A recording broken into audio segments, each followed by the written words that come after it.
aquí en el estudio esta mañana. Le agradezco mucho a Ernesto Weissman, director de Tandem Soluciones, porque hace algún tiempo hemos venido platicando, querido Ernesto, de pues escenarios de incertidumbre, alta incertidumbre. Tú te has especializado, bueno, en muchas áreas, pero recuerdo que una de las primeras es el sector petrolero, ¿no? Hay mucha incertidumbre, cómo tomas decisiones, cómo más allá de los aspectos técnicos. Y vaya que este 2018 ha sido un año de muchos signos de interrogación en materia electoral. Lo es el próximo 1 de julio. Los mexicanos vamos a las urnas. Bueno, sí, a las urnas. El tema del Telecam, por supuesto, en general el mundo se mueve en un escenario pues de mucha volatilidad. Por ejemplo, esta guerra que está dando entre China y Estados Unidos, que por cierto hoy Xi Jinping, el presidente de la nación asiática, ha dicho que estaría dispuesto a tener una mayor apertura en el sector tecnológico y automotriz, pero más allá de ello, pues todo eso se da, yo creo que como nunca lo habíamos visto desde 2016, 17, bueno, 17 podría ser un poco, y 2018, tanta incertidumbre. Así que hay que tomar decisiones en ese contexto. ¿Cómo estás? Muy bien, gracias por la invitación. Siempre un placer acompañarte.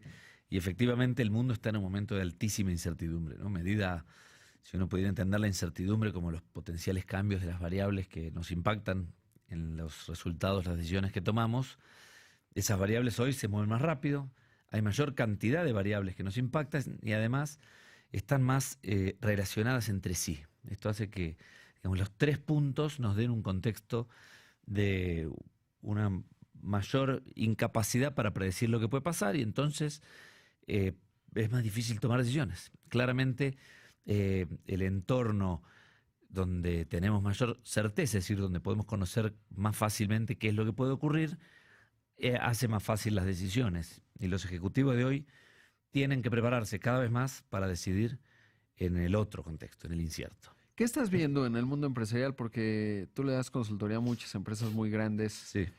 sobre todo en los niveles más altos. ¿Qué es lo que están demandando de ti en función de esto que estamos platicando? Y por otro lado, ¿cómo está expresando esta incertidumbre? Porque quizás muchos hombres y mujeres, directores, directoras, emprendedores, etcétera, dicen, bueno, pues no, o sea, sienten la incertidumbre, pero no saben exactamente cómo conectan y cómo la abordan en su día a día en cuanto a ir tomando decisiones hacia dónde se va a mover una empresa. Yo diría que 2 temas principales con los que nosotros estamos hoy colaborando con compañías grandes.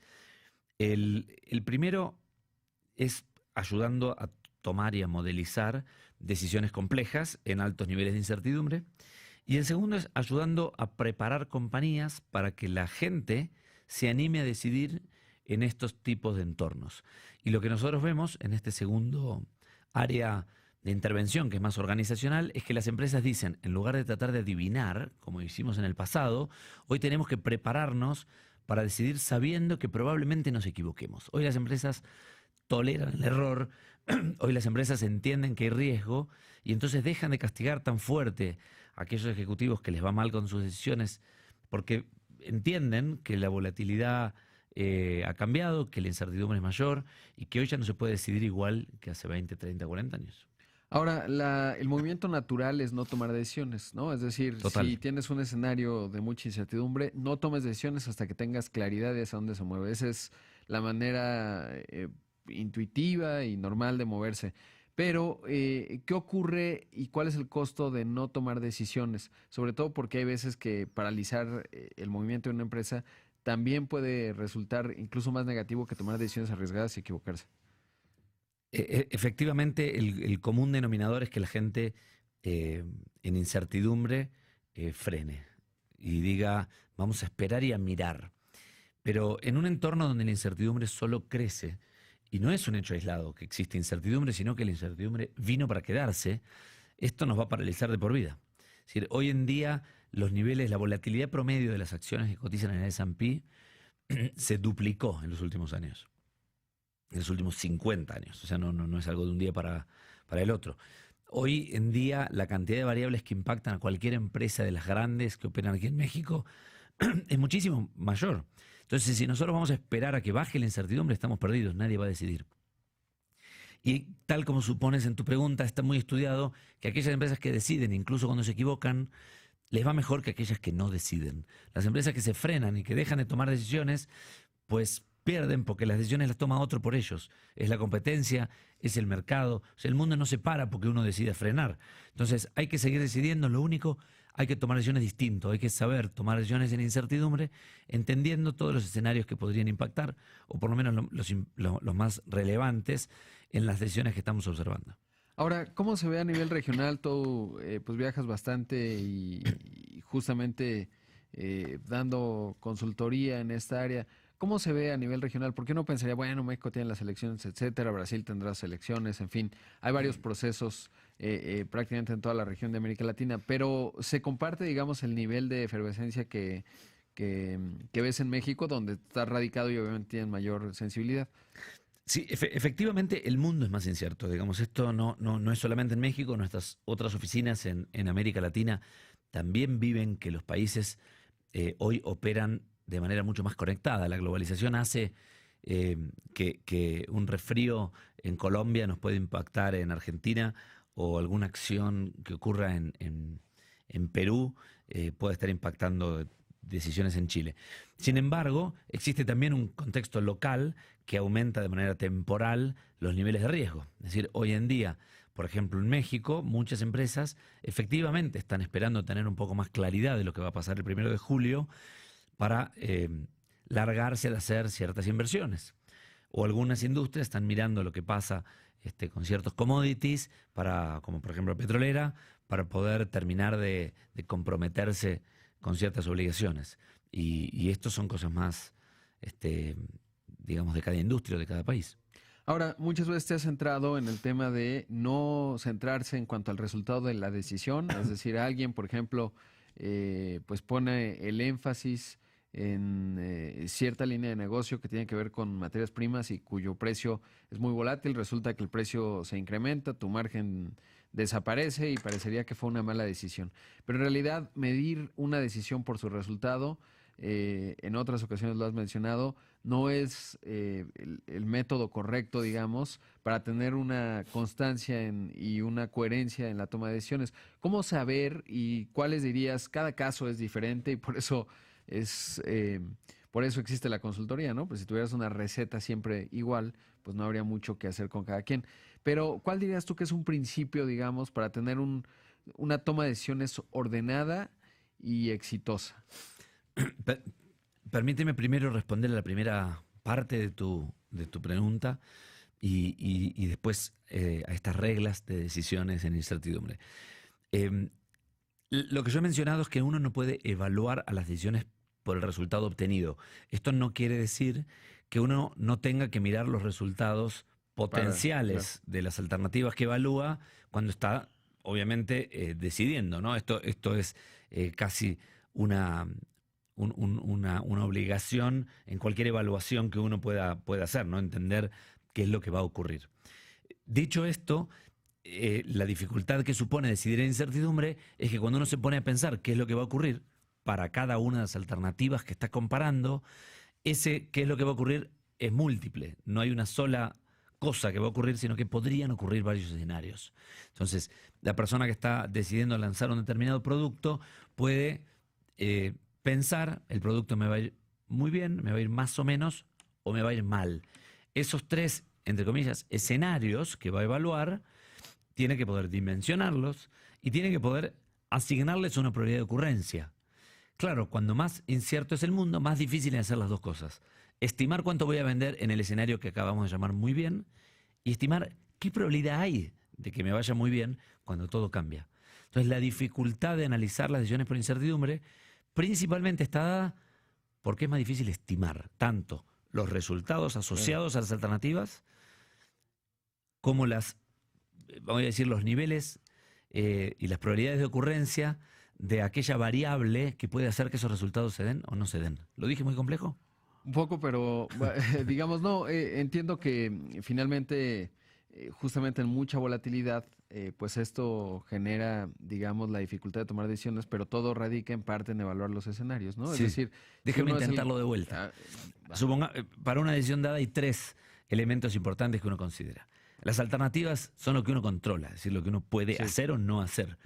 Más alternativas, me lleva más tiempo de pensarla, pero dependen de mí. Después está la incertidumbre. La incertidumbre es lo que no controlo. Que llueva, que no llueva, que se venda mucho, que se venda poco, no depende de mí. Que China y Estados Unidos logren mejor o peor acuerdo, no depende ni de Rodrigo ni de Ernesto. Esa incertidumbre impacta en el tercer elemento, que son los resultados asociados a la ocurrencia de determinados eventos para las alternativas. Entonces, si yo elijo lanzar un producto u otro, alternativa, me puede ir mejor o peor, ahí está la variable incierta, y entonces puedo lograr X o Z resultados. Esto es lo que estoy diciendo. La incertidumbre crece y entonces es más difícil predecir qué resultado voy a obtener y con qué probabilidad. Ese tipo de análisis, un análisis más robusto, que las empresas usan otras herramientas y otras metodologías que el análisis sencillo de voy a tomar una decisión y sé cómo me va a ir. Porque el mundo va a ser igual que el año pasado, igual que el anterior, entonces las ventas van a crecer un 10% y no hay mucha vuelta. Ahora, en entornos donde todo cambia rápido, yo no sé si las ventas van a crecer un 10% o van a decrecer un 30% o quizás crecer un 40%, porque el mundo es más incierto. Sí, pienso en el sector automotriz, ¿no? Este año, claramente, la perspectiva que ellos han planteado, pues es de, al rato les cuento las cifras porque ya salió la producción, pero es relativamente negativo, ¿no?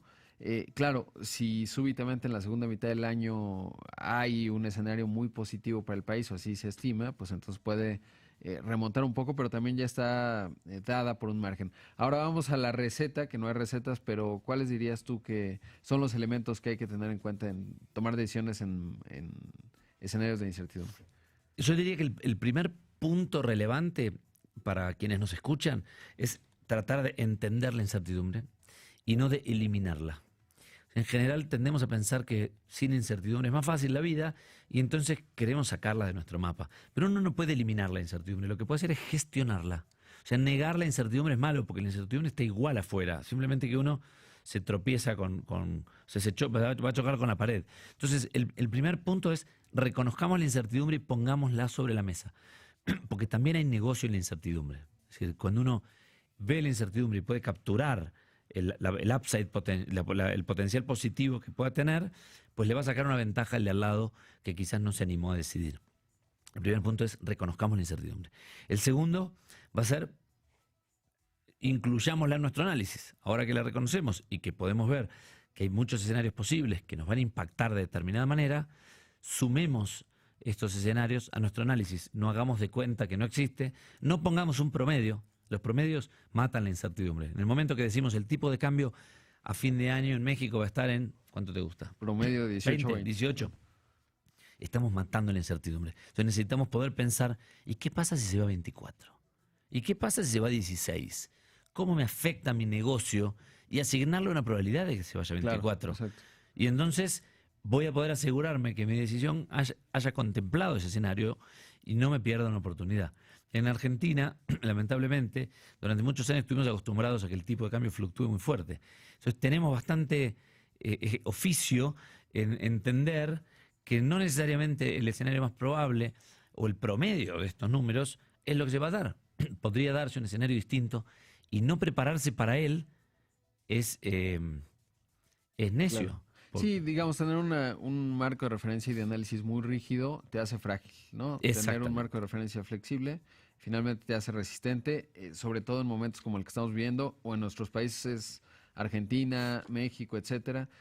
Pues somos sociedades que están muy acostumbradas a esta flexibilidad, pero en el marco de referencia de análisis hay que mantenerlo. Si reconozco la incertidumbre, puedo armar un plan de contingencia para el escenario que menos me gusta o un plan para el escenario que más me guste. Si no la reconozco, pues no lo puedo hacer. Entonces, si yo veo que hay una posibilidad de que el tipo de cambio se disparara y si fuera 24, pues puedo ver eso cómo me afecta. Y si eso me afecta mucho, pues generar algún plan de cobertura. Ahora, si yo lo niego pensando que en el promedio va a estar en 20, después me voy a ver sorprendido y decir, bueno, ¿qué crees? Sí. Nadie lo podía saber. Claro. No, sí. Saberlo no, pero uno podía haberse preparado imaginándolo al menos. Por supuesto. Ernesto, siempre un gusto platicar contigo. El gusto es mío, muchas gracias. Buen viaje. Gracias.